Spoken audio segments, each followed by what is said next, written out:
Bom dia, boa tarde ou boa noite, meus queridos e queridas. Estamos aqui com um podcast da Unibrasil e a gente hoje está com uma presença ilustre do nosso convidado. Mas antes disso, vamos começar. Bom dia, Diego. Bom dia, Alexandre. Bom dia a todos. E agora, vamos para o nosso convidado. Bom dia, Eduardo. Bom dia, galera. A gente vai pedir para você começar uma apresentação simples de você. Então, meu nome é Eduardo, tenho 33 anos, sou formado em Educação Física pela Unibrasil e atualmente trabalho com futebol, já trabalhei em academia, já trabalhei com natação, Educação Física Escolar. Hoje quero seguir nessa linha do futebol aí, né? E vamos bater um papo com vocês sobre os temas aí que vocês precisam e trocar uma ideia aí. Vamos que é só o começo. Então, para começar, quando você estava ali no ensino médio, né, que é onde você mais vai criando noção de onde você quer trabalhar, você pensava em começar com o futebol já? Sim, no ensino médio ali a gente tinha o nosso time, né, de futebol, daí a gente jogava bastante futsal, sintético, campo. Nosso foco mais do nosso time ali era trabalhar com futsal, era jogar futsal, né? Então ali a gente sempre estava envolvido no meio do futebol, né, nos três estilos, né, no futsal, no sintético e no campo. E aí até meu professor falou que eu levava muito jeito para lidar com o grupo, né, que eu era um dos líderes do grupo e tal.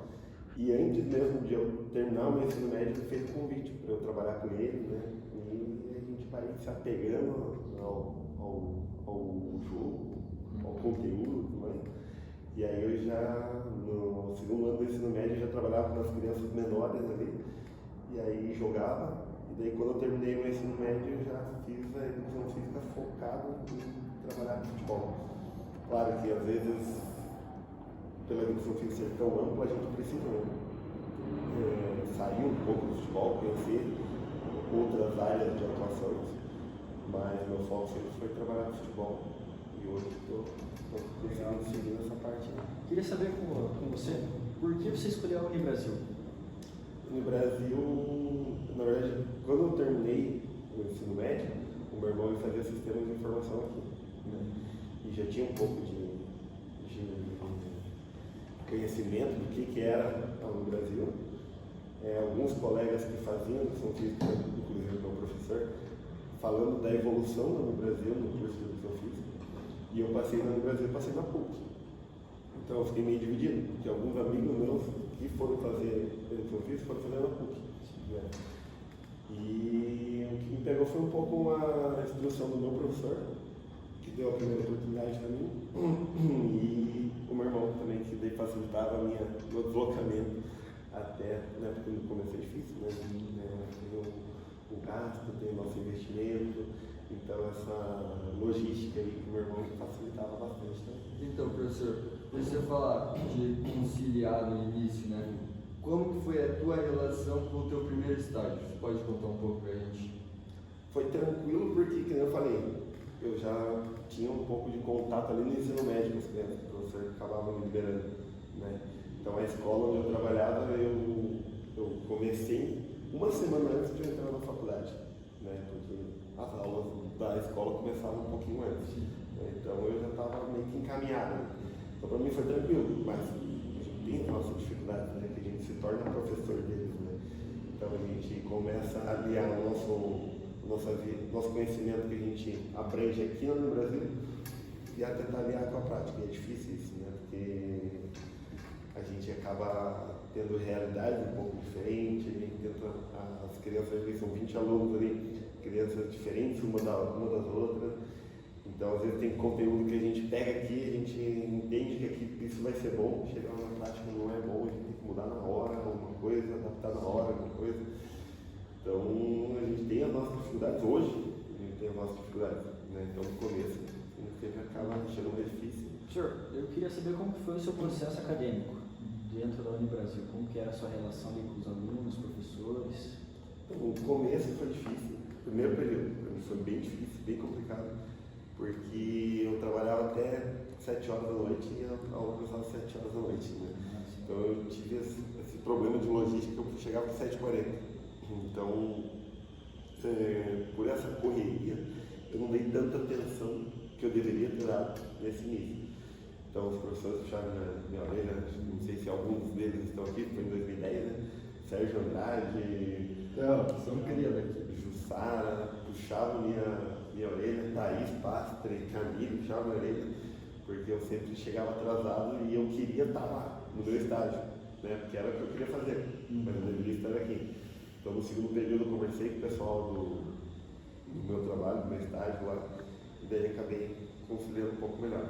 Aí depois eu comecei a dar realmente mais atenção nos meus estudos. No começo ali, eu acredito que deixei a desejar, mas depois eu consegui até me surpreender na parte de estudo, porque eu nunca fui um aluno de estudar muito, ler muito, mas na faculdade eu entendi que aquilo era necessário. Então, eu foquei bastante a partir do segundo período, não peguei mais final nem nada a partir do segundo período ali, e me dediquei mais naquele tempo que eu precisava, que passa, né? Então a gente precisa se apegar no que é aquilo que interessa no momento. Ei, Diego, eu acho que é interessante agora a gente entrar na carreira dele, né? Sim, vamos lá. O futebol te proporcionou várias coisas, né? Eu imagino. Então, eu quero saber como que é ser professor de uma escolinha de futebol, a diferença de quando você atuava em uma escola normal. Não só pela questão de metodologia de ser do futebol, mas a questão da socialização das crianças. Entendo. Acho que ali é mais meio que da linha do professor, né? Tem muita gente que quer seguir linha de educação física escolar e deve seguir, né? Por ser muito bom naquilo que faz. Acho que na educação física escolar falta bastante professores competentes e ligados naquilo que estão fazendo, né? Acho que tem muito professor de educação física, como eu fiquei 6 anos, né, trabalhando com educação física escolar, eu tentei dar o meu máximo, mas percebi que aquilo ali não era para mim, né? Eu queria seguir para outro caminho, que não estava me fazendo bem, né? Então, acredito que precisam de mais profissionais que estejam ligados àquilo para desenvolver aquele trabalho. E eu já não, eu tentei ir para a linha do futebol, que é algo que eu sou muito ligado desde criança, né? Quero trabalhar meus alunos não só para virarem jogadores de futebol, mas para virar atletas, para virarem seres humanos melhores. A gente concilia muito essa parte da educação física escolar com o futebol, mas eu quero trabalhar com o futebol também no alto rendimento, mas também a gente tem essa parte de escola que a gente pega alunos de iniciação que não vão virar jogadores de futebol, mas vão, né, melhorar, desenvolver algo de coordenação motora, vão desenvolver algo além do futebol, né? Então, acho que você precisa primeiro gostar do que você faz, né? E aí, depois ter esse segmento. Senhor, pegando um pouco do gancho da pergunta do Alexandre, queria saber como que é o seu dia a dia com as crianças, sua metodologia de trabalho lá na escola lá. Então, eu trabalho com alunos de 5 a 17 anos, né? E a gente é em 3 ali, né? Somos eu, o professor Lucas e o professor Matheus. E a gente tem primeiro uma ligação com o aluno quando ele chega, de fazer com que ele se sinta bem no nosso ambiente. Independente se ele é bom, se ele é ruim no futebol, mas a gente tenta criar métodos, né, para que a criança se encontre ali. Dependente do físico dela, dependente do nível técnico dela, dependente do nível cognitivo dela, a gente tenta fazer com que ela se sinta bem no momento, né? Faz aquele trabalho de adaptação com ela. E aí a gente trabalha com o nosso planejamento, né? Que é quando a criança chega, o que a gente vai trabalhar, né? A gente trabalha primeiro a parte de fundamento com ela, para ir afinando o movimento dela, para daí colocar ela numa situação de jogo. Daí a gente, né, faz um planejamento também para que ela vivencie a competição, né, respeitando cada um seu tempo. Né? Então a gente aplica para a criança que está iniciando, né, por exemplo, festivais sem muita cobrança, né? Para a criança que ela já tem um pouco de nível de competir, a gente coloca em alguns amistosos, e para crianças que já estão um pouco mais no alto rendimento, a gente vai para as competições mais fortes do Curitiba, vai tentar dar essa vivência para eles também, que é importante, né, para elas poderem melhorar, se cobrarem um pouquinho mais, né, mas tudo respeitando esse limite de idade, de 5 a 17 anos. Esse é um ponto muito interessante de você falar que a competição é importante para um atleta, só que a gente está falando nesse momento de escolinha. O quão importante vai ser a escolinha para um atleta que já tem um potencial para o alto rendimento? A escolinha ela pode potencializar isso, né? Desde que seja bem planejado, bem trabalhado com ela, né? A escolinha, ela, que nem eu falei, a gente tem diversas maneiras de trabalhar com as crianças, né? Porque a gente entende que cada criança ela é diferente pra gente, né? Então, se a criança ela quer vivenciar o alto rendimento, se ela tem essa condição, primeiro a gente tem que ver se ela tem essa condição. Muitas vezes o pai acha que tem condição e não tem, né? Então a gente precisa ir trabalhando isso com calma, né? Com a família, com a criança. A gente tem que entender que o pai, às vezes, ele quer que a criança seja algo que a criança ainda não é, né? Às vezes um sonho do pai de ser jogador de futebol, então ele bota muita pressão na criança. E a gente tem que trazer o pai pra gente, né? Entender que aquele momento da criança, ele vai viver alguns processos até poder chegar lá, né? Então, se a criança ela quer viver um alto rendimento, a escolinha ela pode potencializar isso, né? Desde que seja bem planejado e bem trabalhado também. Professor, agora saindo um pouquinho do assunto sobre a escola, suas metodologias de trabalho, eu queria saber quais são os seus planos futuramente. Tenho objetivos iniciais, tenho, né, planos para futuros. Né? Pode colocar tudo em ordem aí que a gente quer saber mesmo. Tá, os meus objetivos iniciais é fazer com que os meus alunos sejam melhores do que ontem, né? Então, por exemplo, independente de resultado, né? A gente sempre a gente treina de segunda a sábado e sábado e domingo a gente está em competição. Não, a gente não se apega a resultado, sábado e domingo, a gente se apega mais ao desempenho dos alunos, né? Se ele está melhorando coletivamente, se ele está se entendendo melhor com o seu colega, se no dia a dia ele está melhorando individualmente, coletivamente, se ele está se desenvolvendo fisicamente, mentalmente, se aquilo está fazendo bem para ele, porque tem muitas crianças que não, né, aqui o futebol não está fazendo tão bem para ele, então a gente tenta também trabalhar de outra maneira, né? Então o meu objetivo inicial é fazer com que os meus alunos sejam um pouco melhor a cada dia, né? Eu sempre falo para eles no início e no final do treino, vamos subir degraus, né? Aos poucos, independente do resultado. Esse ano os resultados têm sido muito bons, mas eu falo para ele que é consequência daquilo que eles vêm fazendo no campo, né? O desempenho deles fazendo no campo. E meu objetivo futuro fiz a licença da CBF agora, fiz uma licença da Comebol agora.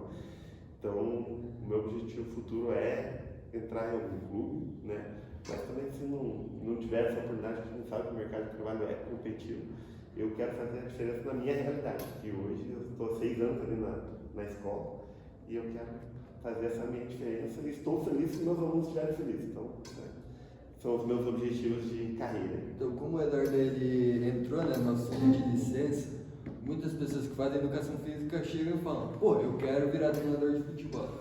Aí a curiosidade minha, talvez do Diego, talvez da maioria aqui, como funciona para fazer a licença? Você tem algum período da faculdade que você já pode começar ou você tem que acabar com a faculdade? A licença C, você tem que estar cursando a educação física. Você pode fazer a licença C, eu indico para vocês, muito boa, um aprendizado muito legal que a gente teve. São aulas online, a gente tem aulas presenciais que a gente teve. Eu, infelizmente, não consegui fazer em Curitiba, porque quando eu fui fazer acabou as vagas. Então eu fiz em Florianópolis, mas é legal também porque a gente fez um network muito bacana com o pessoal. Tinha gente do Rio Grande do Sul, gente do Mato Grosso, e a gente conseguiu construir uma turma de bastante parceria, né? Então a gente tem até amistosos marcados com o pessoal do Havaí lá, que a gente, né, fez o curso junto. Então foi bem produtivo e o conhecimento que a CBF passa pra gente, bem produtivo também. Então, se vocês querem seguir na área de futebol e quem quer seguir na área de futebol, aconselho a fazer as licenças. E qual que era a outra pergunta? Desculpa. Não, eu acho que não tinha nenhuma outra pergunta, mas a respeito da licença. Você fez a licença não para ficar na escolinha, mas porque você quer um objetivo maior. Na verdade, para agregar para mim, independente se eu for ficar na escolinha ou não. Eu já percebi que fazendo o curso, a mãe está um pouquinho tempo parado, né, de estudar. Então, eu me atualizei bastante do que está acontecendo no futebol, não só aqui na Europa, mas para a gente passar nosso conhecimento para o nosso aluno. Tudo que for agregar para ele, né, seja produtivo. Então, a licença, apesar de ser uma porta de entrada para clubes, né, eu fiz pensando em agregar na minha realidade. Né. Então foi por isso que eu fiz a decisão. Quero fazer a B já ano que vem, se não me engano, que abre para Curitiba, para não ter que gastar um dinheiro a mais fora daqui, né? Daí fica mais fácil a logística, mas quero fazer a licença B, mas pro ano que vem também investe um pouquinho de dinheiro. Né? E de agregar a respeito, né, para você levar para a escolinha, eu quero saber uma dúvida pessoal minha mesmo. Como você pode cobrar de uma criança de 9 anos um jogo posicional no Society que ela tem que ter? Como que você pode ensinar isso a ela? No sub-9, a criança não sabe se ela vai ser atacante ou se ela vai ser goleiro. Ela não sabe se ela vai querer continuar no futebol daqui 2 horas. Né? Que a criança ela é muito imperativa, ela é dinâmica. Mas... Então o que a gente tem que fazer no sub-9? Né? A gente tem que deixar ela vivenciar os posicionamentos. A gente tem que explicar o que o atacante faz. A gente tem que explicar o que um ponta faz, o que um lateral faz. Né? A gente não vai explicar o que uma marcação alta, um bloco baixo, uma transição ofensiva. São coisas que elas não vão entender. Então a gente tenta trabalhar de uma maneira mais lúdica, né? Fazendo com que elas se sintam bem, né? Porque criança a gente tem que deixar elas brincarem, vivenciarem, trabalhar dessa maneira mais lúdica, explicando para elas o que um goleiro faz, o que um zagueiro faz, o que um lateral faz, explicar a importância de um toque de bola para elas, de um passe, de trabalhar coletivamente com os amigos, mas sem pressão. Né? Hoje o meu goleiro no outro treino vai jogar de ataque. Né? Então deixar com que elas vivenciem até o sub-11, né? Sub-13, a partir do sub-13, a gente especializar uma posição para ele, para que ele possa seguir um rumo. Né? Mas no sub-9, sub-7, a gente deixa eles vivenciarem. Tem que ter uma organização na aula, não é soltar bola, né? Mas tem que ter uma organização na aula, trabalhar, fazer um planejamento específico para aquela categoria, né? Mas posicionamento a gente deixa para essa categoria. Mais alguma pergunta, Alexandre? Para encerrar aquela perguntinha que você tinha falado. Para encerrar então, professor, a gente que está no primeiro período, né, da faculdade, está começando agora, não tem nem um mês que a gente começou, né? Qual que é o conselho que você dá para a gente até o final do curso?